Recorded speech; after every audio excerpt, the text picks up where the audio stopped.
जय श्री कृष्ण। श्रावण मास शिव पुराण कथा महात्म्य अध्याय 5 धारण पारण व्रत का वर्णन। ईश्वर बोले, हे सनत कुमार, अब मैं धारण पारण व्रत का वर्णन करूँगा। प्रतिपदा के दिन से आरंभ करके सर्वप्रथम पुण्य वाचन कराना चाहिए। इसके बाद मेरी सफलता के लिए धारण पारण व्रत का संकल्प करना चाहिए। एक दिन धारण व्रत करें और दूसरे दिन पारण व्रत करें। धारण में उपवास तथा पारण में भोजन होता है। श्रावण मास के समाप्त होने पर सबसे पहले पुण्य वाचन कराना चाहिए।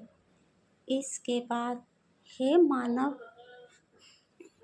आचार्य तथा अन्य ब्राह्मणों का वरण करना चाहिए।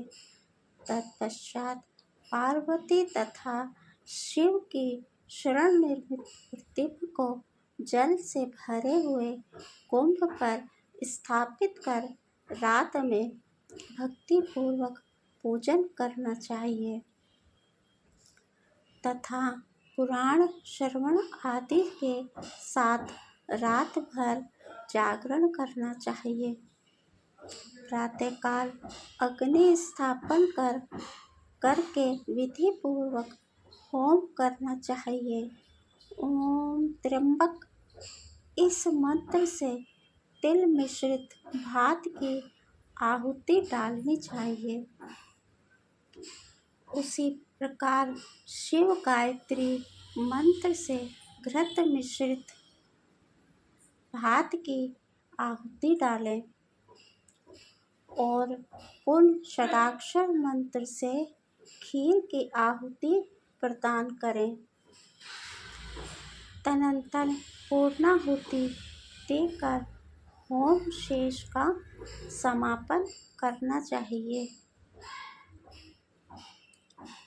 इसके बाद में ब्राह्मणों को भोजन कराना चाहिए तथा साथ ही आचार्य की पूजा करनी चाहिए। हे महाभाग, इस प्रकार से उद्यापन संपन्न करके मनुष्य ब्रह्म हत्या आदि पातकों से मुक्त हो जाता है। इसमें कोई संदेह नहीं है। अतएव इस महाव्रत को अवश्य करना चाहिए। हे मुने, अब श्रावण में मास उपवास की विधि को आदर पूर्वक सुनिए। प्रतिपदा के दिन प्रातःकाल इस व्रत का संकल्प करें। स्त्री हो या पुरुष, मन तथा इंद्रियों को नियंत्रित करके इस व्रत को करें।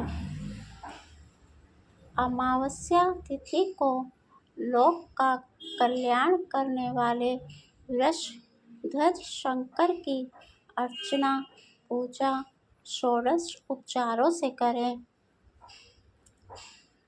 तदनंतर अपनी सामर्थ्य के अनुसार वस्त्र तथा अलंकार आदि से ब्राह्मणों का पूजन करें, उन्हें भोजन कराएं तथा प्रणाम करके विदा करें। इस प्रकार से किया गया मास उपवास व्रत मेरी प्रसन्नता कराने वाला होता है। हे सनत कुमार, मनुष्यों को सभी सिद्धियां प्रदान करने वाले लक्ष्य संख्या परिमित रुद्रवती व्रत के विधान को सावधान होकर सुनिए। अत्यंत आदर पूर्वक कपास के 11 तंतुओं से पत्तियां बनानी चाहिए। वे रुद्रवती नाम वाली बत्तियाँ मुझे प्रसन्न करने वाली हैं। मैं श्रावण मास में भक्ति पूर्वक देवों के देव गौरीपति महादेव का इन 1,00,000 संख्या वाली बत्तियों से निराजन करूँगा।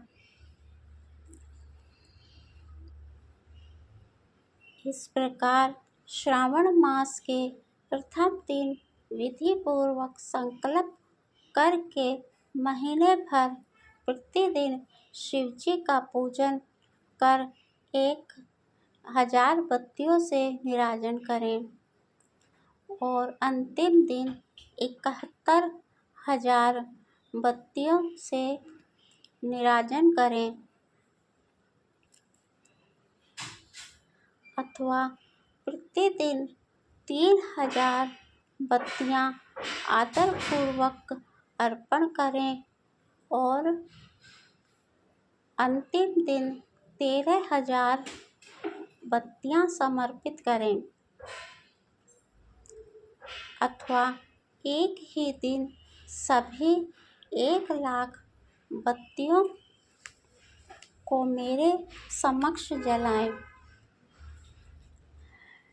प्रचुर मात्रा में घृत में भिगोई जो स्निग्ध बत्तियां होती हैं वे मुझे प्रिय हैं। तत्पश्चात मुझ विश्वेश्वर का पूजन करके कथा श्रवण करें। सनत कुमार बोले, हे देवादिदेव, हे जगन्नाथ, हे जगदानंद कारक, कृपा करके आप मुझे इस व्रत का प्रभाव बताइए।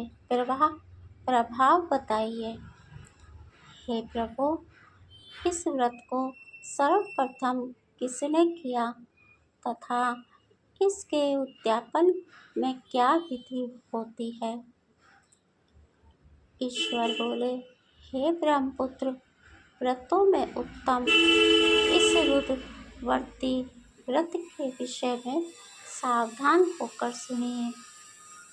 यह व्रत महापुण्यप्रद, सभी उपद्रवों का नाश करने वाला, प्रीति तथा सौभाग्य देने वाला, पुत्र पौत्र समृद्धि प्रदान करने वाला, व्रत करने वाले के प्रति शंकर जी की प्रीति उत्पन्न करने वाला तथा परम पद शिवलोक को देने वाला है।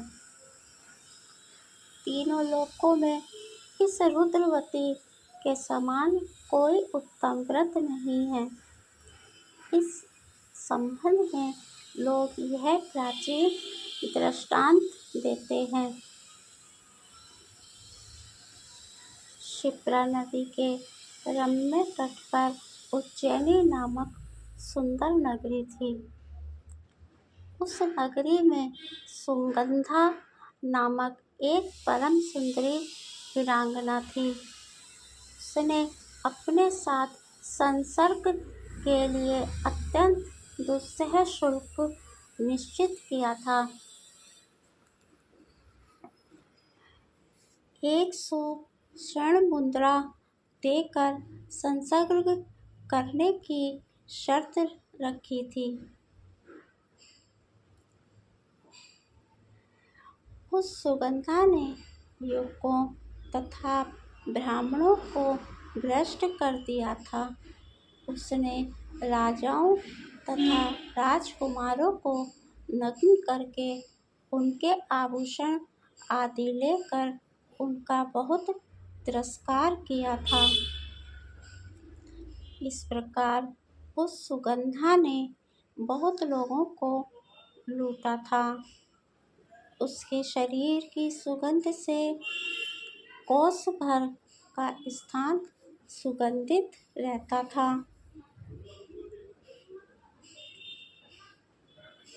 वह पृथ्वी तल पर रूप, लावण्य और कांति की मनोनिवास स्थली थी।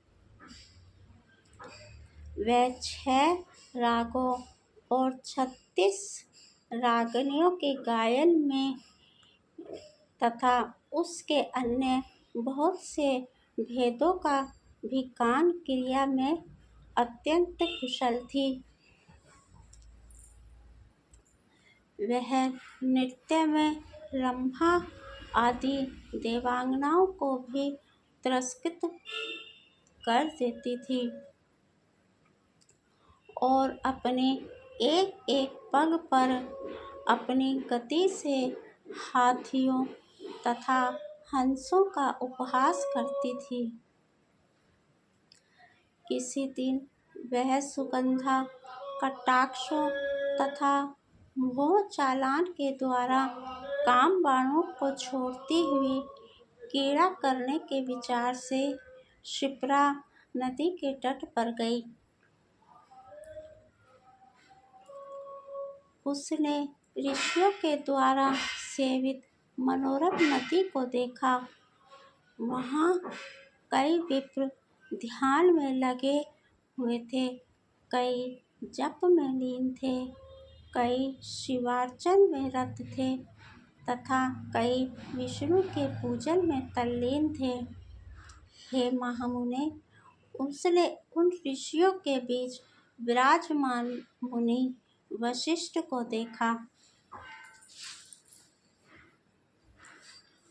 उनके दर्शन के प्रभाव से उसकी बुद्धि धर्म में प्रवृत्त हो गई। जीवन तथा विशेष रूप से विषयों से उसकी विरक्ति हो गई।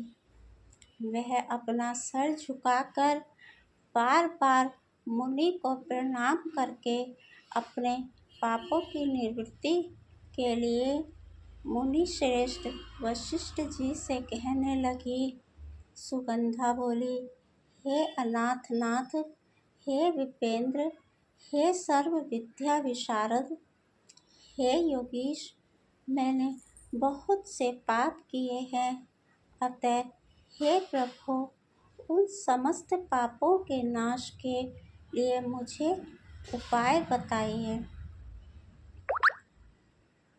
ईश्वर बोले, हे सनत कुमार, उस सुगंधा के इस प्रकार कहने पर वे 3 वत्सल मुनि वशिष्ठ अपनी ज्ञान दृष्टि से उसके कर्मों को जानकर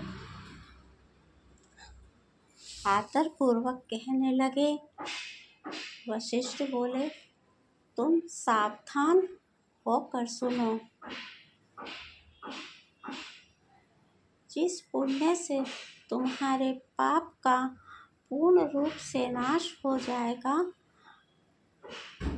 वह सब मैं तुमसे अब कह रहा हूँ। हे बद्रे, तीनों लोकों में विख्यात वाराणसी में जाओ। वहाँ जाकर तीनों लोकों में दुर्लभ महान पुण्य देने वाले तथा शिव के लिए अत्यंत प्रीतिकर रुद्रवती नामक व्रत को उस क्षेत्र में करो। हे बद्रे, इस व्रत को करके तुम परम गति प्राप्त करोगे। ईश्वर बोले, तब उसने अपना धन लेकर सेवक तथा मित्र सहित काशी जाकर वशिष्ठ जी के द्वारा बताए गए विधान के अनुसार व्रत किया। इस प्रकार उस व्रत के प्रभाव से वह सशरीर उस शिवलिंग में विलीन हो गई। सनत कुमार, इस प्रकार जो स्त्री इस परम दुर्लभ व्रत को करती है, वह जिस जिस अभीष्ट पदार्थ की इच्छा करती है, उसे ही निसंदेह प्राप्त करती है। हे सुव्रत, अब आप माणिक्य व्रतियों का महात्म्य सुनिए।